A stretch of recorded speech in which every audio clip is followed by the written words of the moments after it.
L'origine du Caudia reste aujourd'hui encore un peu mystérieuse. Plusieurs théories sont évoquées, mais aucune n'a encore été confirmée à ce jour.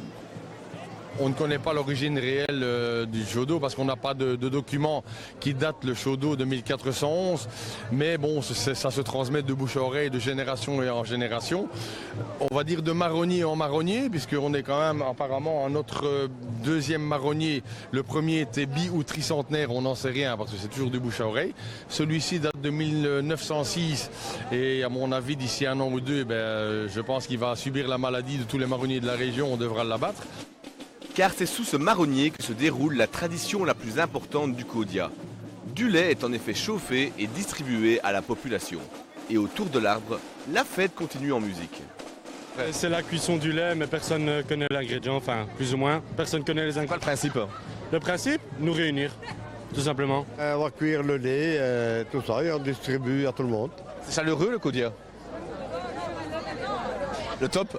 C'est magnifique. Ils vont chercher le lait et après ils le cuisent ici, et on tourne autour et voilà. Le Caudia reste aujourd'hui encore très important pour les habitants de Boisd'Aine. Au-delà de la fête, il y a aussi l'envie de rendre hommage aux anciens. Les jeunes du village sont d'ailleurs particulièrement investis dans cet événement. C'est plus ce que ça dit en fait, ce qui était le chaude d'eau avant, c'est qu'on est en fait des charbonneurs en fait. On représente les charbonneurs dans le temps. Nous le faisons depuis qu'on est toute petite. Oui, on est toute petite. C'est un folklore qui pour vous est important. Oui, très important. On le fait tous les ans, ça fait 22 ans. On a notre petit badge ici, je suis tombée dedans quand on était petit. Voilà. La tradition du Caudia ne risque donc pas de s'éteindre de sitôt. Les habitants du village sont en effet bien décidés à défendre leur folklore.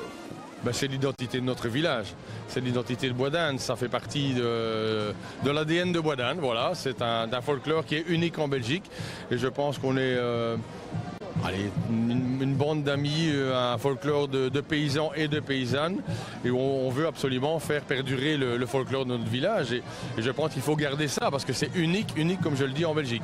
C'est festif aussi. Festif, et oui. Et ce qu'on veut aussi garder, c'est le caractère accessible à tout le monde.